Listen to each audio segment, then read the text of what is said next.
Abusua for Ohene Basewa Bonsu, former Royal TV presenter, na chese abusua ebeto tombo ntiso say apamono ono so bechiem say ono ani je adwuma chese eno so kofa nsem bebre ba ya oni oye obinim krampo benya issue a obinim medidi na tem no waba bonten wabekasa e de afa eye maami ngege ene sofo pani owusu bempan sensemi etwagui odius ababa monten no ni na no wacheche na adwen e de afa ho na chese na tina ho nsem krampo so abipiemu bia enya sem keto akra na abusua ye na yenim nsem no batie bebo e de ewuramu yi mesro say ni dim obemia o subscribe atom no na afi wemia eye bell na ebo channel like video no so na bibia enye kama pa abusua nsem no edi na ne se eye maami ngege audio so de ababe gumbonten so na wo de expose of penin se ono na hye na chi ema of fighting crofobia ono na hye na chi ema ne recording crofobia na sansem yi ba ya chese abusua ebe owusu bempa so be ka se oni maami ngege o ba bi ni ade ni na no na Ohene Basewa Bonsu ono so enya abotre ede eye na nu yi aba chese waka owusu bempa de ena waka maami ngege de owie no de natina de so asoso abusua enya sem keto a wa toto punchlines ena de am left and right chese wutimu se ano de yi pa na abusua yambonwram ni entie punchlines a Ohene Basewa Bonsu obdi kan beto ye ede ma sofu pani owusu bempa ensem bi kokoso mun se kuro ibodie se mu bi mu beka no kure no kataso mu aso no ene mo my ga na nkoyi so for owusu bempa ni ngege nsam no ma metemete ho anope na mentwa medumaso so for owusu bempa say wo sing ngege enyo na we invite no aba wa brabo na okay ene ye hwe ni sei ye de ye nim kwan ngege ebeben wo na nso yetimi sofo edu Sunday ya ye betie nyamesam no awo wonchen no saa time na wo kamfo ngege saa time na wo kamfo ngege mu bo atwima na wo kamfo sai se wo nso ma no ye nka no kra nkyerɛw ye be papa ye do abahyabone amahinke in school na nka Nyankopɔn sofo de eka se ne ko so we Bible so fa ahwefudwuma ki ati popopopo so ati ase ka sofo die ka asomdwe na ka de bia ope ko bi the problem kra pa na so na obi kokko a ka wo wasiesie sofo we de ye den ye nhwai audio saba abontin nyina kire se wo kurampo na wo keka nsam kire ngege se ko sofo enye se munkotwa mon nkase emfa sofo ise ko so bempa ewiase sofo nyina ewu a anyabia wo anebia nkwa betima so nyame na we ya sibisa nyame sofo ho de bia ka so bi sebe we fa ahwefudwuma sa de mekan konye popopo sofo saa de ma we nyina ne ntokwa esie asofo ntokwa ne nyina dodo na wo kyekire na wo kokobo wo kyam so a osimeka esew na wo gu manim asna se sofo wonim wu ahwenna last time uko kese wa sorry dem ni ade we dey di kan nya awo mo we di kan ko dem efiri ho wa fere MPP na so ko ndisi sofo edru mire bia kamena me ye wo a ho ye se ehwe obi ho atwa edi me ekuro but as na di atono no kantu ni biem me na me ye wo a kanyema bebre wa kamesesa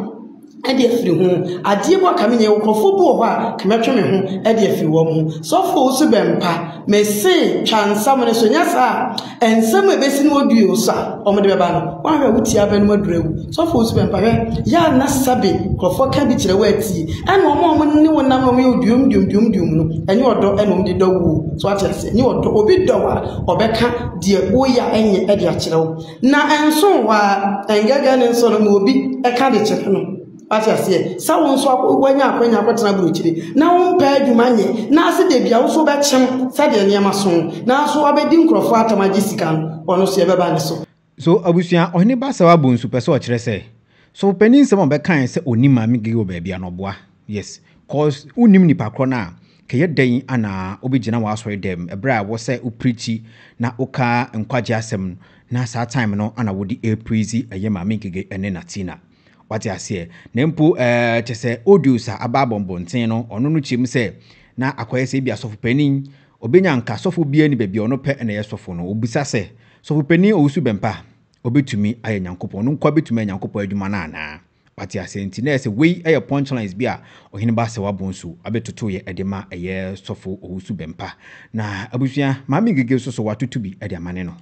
na utimun se anoden yentie eye maami gege so ne side a je Ohene Basewa Bonsu ebe kan ye edefa no gege adaroma tinkai boy na ehane nso ewiase ohun so oni obi na se nipa onye Uni se suban bi oda na di. Enya ngege. Men ka se ekom ani bere. Ebi nipa no be ma usika ntino. Who defend nipa no. Ye nyina ti kurum ha. Na yi sofo usu bempa. Na sebe no wafa na bone bo. Se obi kura sofo usu bempa mpo ekoye bibi. Na obi kura mpo yi na ten a. Na ngege ubechi nipa awe. Samena mene wa o enka se sofo usu bempa nye papa ene wa ware asie ni we no. Kanu kame meka da ngege sofo usu bempa ye bibi a enye na bi obi pese wo ka no na ngege na wo support. Na se ne wo ba be ka se sofo usu bempa nye wani we yakowo wo wayere wo baby a ngege obi ni wa wo peti obi ni wo peti munyina mu ye fake munyina mu mpe no kore eye koma ni bere ene mu nsa mu pese mu de be ye adwumenti no ene na mu matima yi manim se me support we adwuma na ye no se de adwo ade ba ye ka no san so na abana de ba e wo se ye ka what you say what app you so mo aka se bibia mo ya mpanimfo bia mani afika kra no what app you so ene mo yi manim se ye de ye support we e sai se mo mpa bidinti no ene so fo so mpa e ye fake Ghana for nyande ye mfa nya hwe di wode adiwu no onfandiwu cause na ne so fo so mpa nam na nkofo beka so fo so mpa no ha no e bia aka asam kire na wontimi nkipu secret na oba bidini panata. Enti se na makwa pa bonten na se sofo usu be park kan wode na se sabio ene anam ebia sofo ayi ekon ye na se wukuna dia yo kasa na doso ye mpehwe atie se wiase se wo ho na se wo so onka no kre na se obedi sika ni brechi a enye de obehunu ni hu hwe na de mbehunu no ebeche ewi what you say ye didi wo bi ne die na afi se ede ebeye wo die eyo ya won penufata fontom from the pepe ni koma we see da banchi akurim ansa beda wo komu di usu enkeke Ghana fo magina omu nyina na obi ase ye mpa ase bi ati tidi asem bi a faso fo usu mpa won mene obi amfa bibi so abusuan na yese punchlines obeto mangige na yeti no ochima ye koma ni bre ene ma mingige ebe abontin ye na adwo so be defend so for peni usu bempa na nka obi akotena bruchiri de unkopa adwuma anye ana chese uba be defend eye so for peni usu bempa obi oye bone na obi na adwen se oyi na tenkra na chese ma mingige age ade aginam nti se ne se wakokodi nipa nachi na nipa na ba ka ho sema emfa ni odu bia emma mbonten so na se wa bonsu chise ono so ne nsema obeka ye ade kire ye ma mingige usu bempa de no so chim se ebe ya ka chise usu bempa ntwa so nya sa audios a ma mingige ede baba bonten no enye audios keto but ono asase audios no Ghana for so mumpentie wagina Ghana for ni na nemu obi aso ompe audio na tie biem so inti I think say wabonso ne punchlines all day ema ma mingige ana yetie no natina de so ana ebusua eto aso natina me hu se waba bonte kire nsem bi mu se de nya de so no obi beko bi na ntokwa na okon ye no wolusi niam bebre ase wo mu ano mo pe na asem ana ase wo mu ano mo bu ni nyina no ebi asese no wo hu ni se ntokwa na okon na nye tu jai be pa cho natina ntokwa ni nyai gusukun pate wo mu emudi wo mu bi so I say because oba app so now we are suffer as also we are suffer asem sia na we fa story ne to na wa kyira wa dwena fa nu no na satan na mani eje wo pa ebeto mire bi ena na tina minim se komu se ne bire o ena na tina kwahye nkrofo achi ade achi obaaki we na sabi be ma utimi twitwa asetem what you say yes anye ma we nyina sabio de watifie dure satan ma hu se de wo ye no de enye anu akire no ukodi agrada achi efiri na achi asa akodi sofo usu bempa achi ana ye kan sen ye saake wo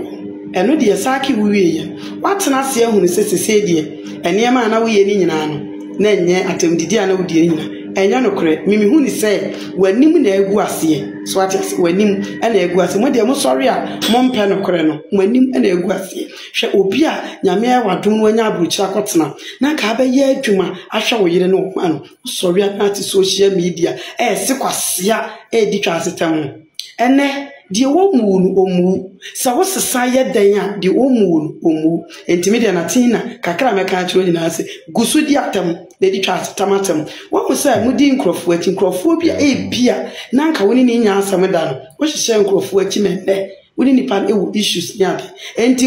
ya ho asam hye tirim ni egusu hye tirim so ati ase na emum tokwa ne de oboa obekon ati ase obekon asa akobiem ya yemu ne de yemu me wo sesa eye den sa wo ye sofo ye nyame nipa nyade se majuwa design say bible kra say ne de ho bone Nyankopon fa nche enti wo ya bone ba ko mienu na aboro emfie ba ko mienu ne de na ye ne da ho bone asaka nkoti na ye sika ena na wo pe na sese nso no ade na abdania na waje ni ngwase natina kon na gusu aje wani ngwase na ni ngwase ndi akawso wo sa app yi na wonya apostle Judas apetwentwi meboa ka wo ba na nka wo di mpaba ka yemfa sa di nso guso kon so abusia natina ba bonten be kan semi se sisi ne de bibia ne o makeka kono enya de obekọ ntokane biem wabre openasumdwie na nkofo bi wokro mba social media nso bi di na tema odwene ho onte ase se enya ono ana de ne pe ekodi sofopani achi ma asankrofo no edi nanim be yefoma ka onim kwan ebefa so asankrofo no betuma betena social media so edi na tem nti ntokano nku biem eno ana ohene ba se wabo nso achirima o che se enim guase no wanya age awie twasese no wanya be die awie nti se wo se nkrofo bi u jan ntokano ko because nkrofo bi lose respect ama ode a na se respect na nya do me respect u biem nti ntokano de wo se wo gya kwa enye wa obesa baba be kuntokwane biem chinchine twan na tina embra bontin ensa meto ne ntokwane so asema ohene ba se wabonsu epese okere no chese busua odwin ho ba bia mentiase se nipa ne se wabre won kuntokwa biem se chinchine o mambeko okay so eno so ohene ba se wabonsu the punchline so betoto ye edema eye na tina o se omonim na egu ase ono de ndi onim se ye komo se ye ni brew se ye den o okodi eye osopeni achi odi kan kodi agrada achi ana wojaye ana obebidi eye osopeni achi nka first no so de nko ba ofa asema no achechirim oni twasetem ba sese ne de wakokodi twasetem awi ama wanya issue ne wani megu ase a o se meja ntokwane ko menja ntokwane ko koso ne ko ntokwa asema ohene ba se wabonsu ono so ede abeto social media no so ana ebusia mede abebesumuyi yete punchline so toma eye mamige ana yete de okekan ye ediche eye sofopani owusu bempa ubetumi akere wadwen o comment section ho na bibia so aye kama pa abusia ani dim mi subscribe atem no emi abro na ewo nche like video no so na bibia enye kama pa we every ohene basa wabonsu former presenter for Aye Royal TV RTV yes ana yakwakoje eye ninchirichirimu about mami gigi natina ane sofopeni owusu bempa nsensem no ana yakwakoje no abusia aha ana medimusi makramu